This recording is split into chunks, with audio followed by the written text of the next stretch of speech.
I'm Jessie. I still remember that day in the meeting room like it was yesterday. She approved every single decision. Those words, spoken by Mark, hit me like a ton of bricks. The room was filled with 50 department heads, and I was sitting 3 rows back, trying to shrink into my seat even though I'm of average height. The board member, an older woman named Mrs. Thompson with her gray hair pulled back tightly, looked at me when Mark said it. Everyone's eyes were on me. I felt my chest tighten, but I forced myself to breathe, just as I'd taught myself during panic attacks. Inhale through the nose, exhale through the mouth. She approved this? Mrs. Thompson asked again. Mark nodded, with that look of feigned disappointment on his face, as if I was a child who'd broken something precious. Every step of the way, he said. I raised concerns multiple times, but she was insistent. She truly believed in this expansion. That's when a strange feeling washed over me. It wasn't fear, it was something else, something I couldn't quite name yet. Let me take you back to the beginning. 3 years ago, I joined a mid-size import company as the deputy director of operations. My parents had always been hard-working people. My father was a factory worker, a man of few words but with a strong sense of integrity. He taught me the value of hard work and honesty. My mother was a schoolteacher, nurturing and kind, instilling in me a love for learning and a sense of responsibility. The company brought in goods from 12 different countries and distributed them regionally. It wasn't the most glamorous job, but it was steady, with good pay and health benefits. Mark had been the director for 9 years before I arrived. Everyone in the company talked about him as if he were a wizard. He'd turned the division around, increasing profits by 45%, and built international relationships that no one else seemed to manage. On my first day, he shook my hand and said, "I need someone who can handle the details while I focus on the big picture. Do you think you can do that?" I said yes, as anyone would in that situation.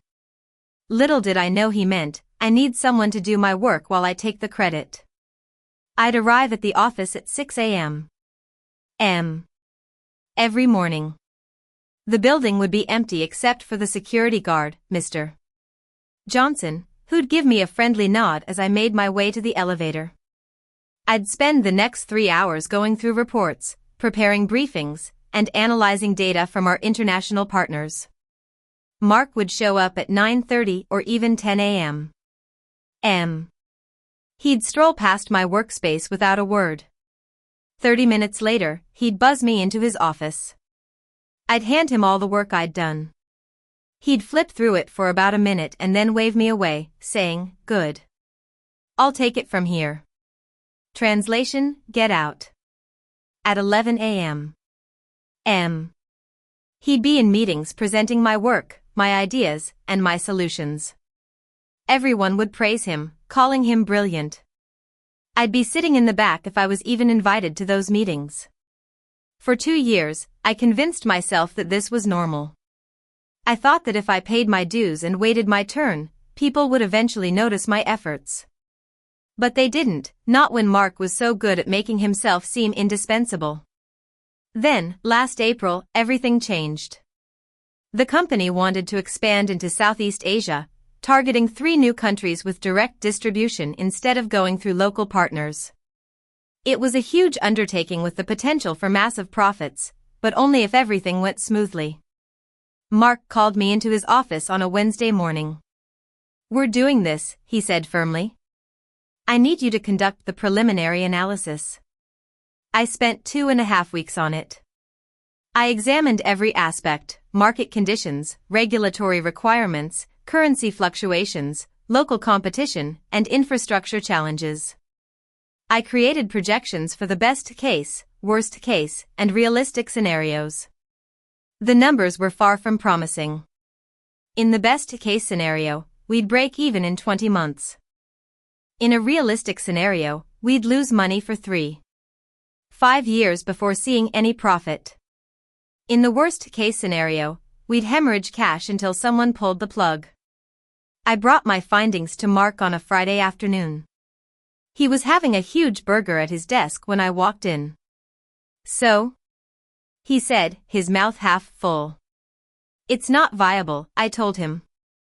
"Given our current infrastructure, we'd need to build entirely new distribution networks, hire local staff, and navigate constantly changing regulations. The risk is too high." He swallowed his food and took a sip of his drink. "You're being overly cautious," he said. "I'm being realistic," I replied. "Realistic?" he repeated, as if the word left a bad taste in his mouth.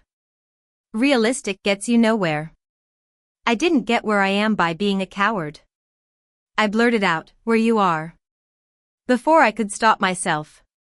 His head snapped up. "Excuse me?" he demanded.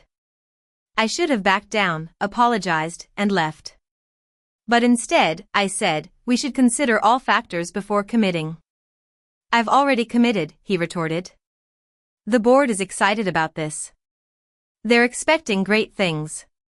So unless you have something useful to say, figure out how to make this work instead of finding reasons why it won't." I left his office feeling like I'd been punched in the gut. 2.5 weeks later, I tried again. I'd refined my analysis and found even more red flags: currency instability in 2 of the target countries, new tariff regulations, and well-established competitors. I caught up with Mark in the hallway outside the break room. "I need 5 minutes," I told him. He glanced at his watch. "Walk with me." As we walked, I showed him the updated numbers on my tablet. When I finished, he said, "Stop being a coward. This expansion is happening whether you like it or not." And then he walked away. The expansion launched in May. By July, we were facing problems. Shipments were delayed, local staff were quitting, and unexpected costs were piling up faster than anyone had anticipated. By September, we'd lost $4,200,000. By December, the losses had reached $8,900,000, and the board demanded answers. That's how we ended up in that meeting room, with Mark pointing the finger at me. When Mark said those fateful words, "She approved every single decision," I was filled with a strange mix of anger and determination. Mrs. Thompson then asked Mark if he had documentation of the concerns he'd raised. "Of course," he said smoothly.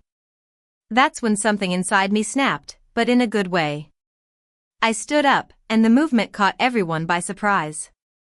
The room seemed to shift as people turned to look at me. Mark looked at me too, and for a split second, I thought I saw a flash of fear in his eyes. "Cleo, this isn't the time," he said. My voice, softer than I wanted, came out, "Check your own emails." He laughed, thinking I was crazy. "I don't know what you're talking about," he said. "Yes, you do," I replied firmly. I started walking towards him. "Then show them," I said. "Show them the thread from last April when I outlined 17 separate reasons this expansion would fail.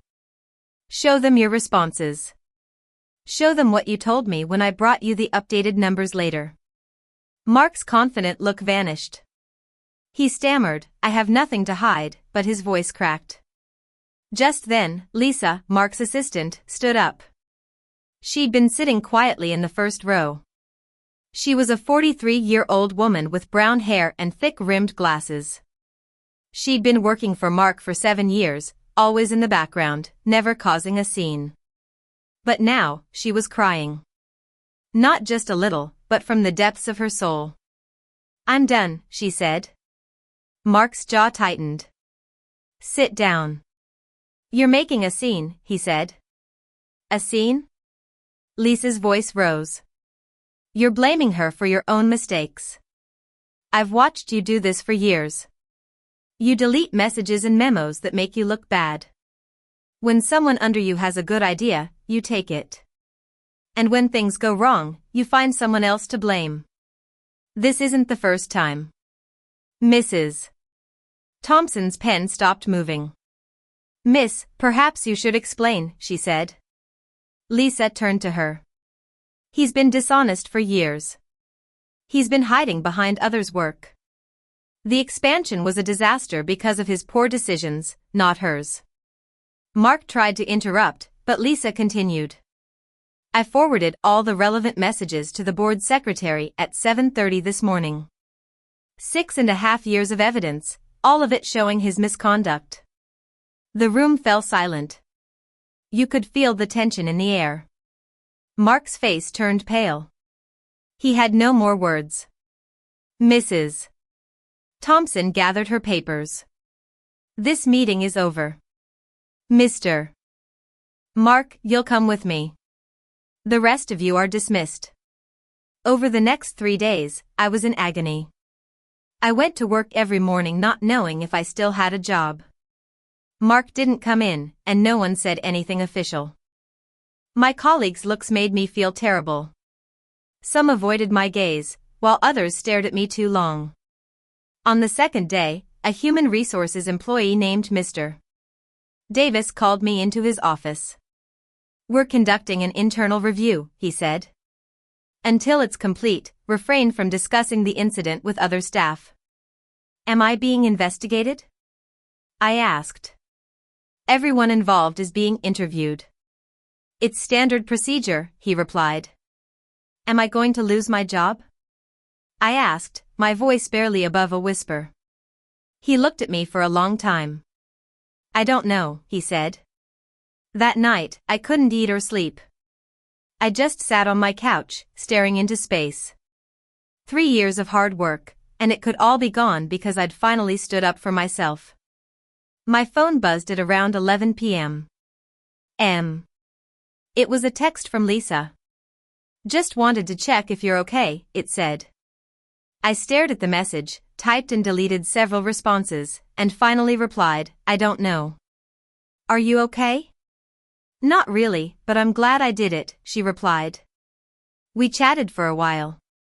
She told me that they'd interviewed her for 4 hours and that she'd told them everything. Do you regret it? I asked. After a short delay, she answered, no. I should have done it sooner. On the third day, I was called into a large office on the top floor. 3 board members, including Mrs. Thompson, were waiting for me. Sit down, Jessie, Mrs. Thompson said. We've completed our initial review of the communications provided by Lisa and several other staff members who came forward after the meeting, she said. The findings are deeply concerning. There's a clear pattern of behavior spanning several years, misappropriation of credit, deletion of communications, and misrepresentation of facts. This expansion failure was not an isolated incident but the result of systemic problems in leadership. One of the men leaned forward. We owe you an apology. You were wrongly blamed. Your analysis was correct. Had it been considered, we could have avoided significant losses. Mrs. Thompson continued, Mark has been placed on indefinite administrative leave. Given the severity of the findings, it's unlikely he'll return to the company. I felt numb. I asked, what about me? Do I still have a job? She smiled gently. Yes. The real question is what job? The director position is vacant. You have the experience, knowledge, and integrity we're looking for. We'd like to offer you the role. My mind went blank. You want me to take his position? I asked. We want you to rebuild this division properly, with transparency and competence, she replied. I thought about walking into that office every day, sitting at his desk, and undoing all his mistakes. But I said, no. All 3 of them looked surprised. No? Mrs. Thompson repeated. I don't want his position. I don't want his office. I don't want to be reminded of him every day. Then what do you want? She asked. Suddenly, I knew exactly what I wanted. The international division, the one he destroyed. Let me go there and try to fix it. One of the men said, that's a disaster zone. We're probably going to shut it down. Give me 2 years. Let me try, I pleaded. Mrs. Thompson said, "It's a demotion. Less pay, less prestige, a smaller team." "Why would you choose that?" "Because I want to fix something that's broken, not just sit in a comfortable position taking credit," I replied. After some silent communication between them, Mrs. Thompson finally said, 2 years. "If you can stabilize it, we'll reconsider the shutdown. If not, we'll close it down, and you'll have to accept another position in the company." "Deal," I said, and we shook hands. I walked out of the office feeling lighter than I had in years. Lisa was waiting in the hallway. "How'd it go?" she asked. "They offered me his job," I told her. Her eyes widened. "Really?" I said no, I replied. "Why?" she asked. "Because I don't want to be like him. I took the international division instead," I said. She smiled. "Good. You're doing the right thing." I asked her what happened to her. She said, "They want me to transfer to the legal department to help with the investigation. It's more money and better hours," so I said yes. "That's great." "It's scary, but great," I said. As we took the elevator down, I asked her, "Why didn't you come forward before all this?" She was silent for a long time. After the elevator passed 3 floors, she said, "I was scared, and I kept telling myself it wasn't my responsibility. But watching him blame you like that and seeing you stand up, I realized I couldn't stay silent anymore. It was always my responsibility, and I just didn't want to admit it."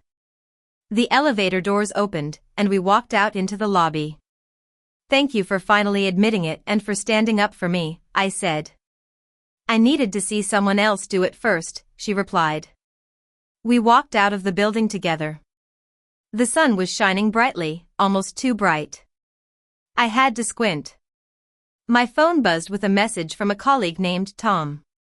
He'd been on my team for 2.5 years. "Heard what happened. You did the right thing. A lot of us were waiting for someone to stand up to him. Glad it was you." Over the next hour, I received several more messages from other colleagues, all saying similar things.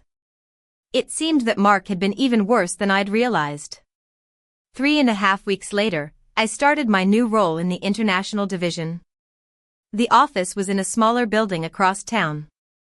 When I walked in on my first day, it felt like a ghost town. Half of the workspaces were empty, and the people who were still there looked defeated, as if they were just waiting for the final nail in the coffin. There were only 12 people left, out of what used to be 42. I gathered them in the main work area. "I'm Jessie," I said. "I know most of you have heard what happened with Mark.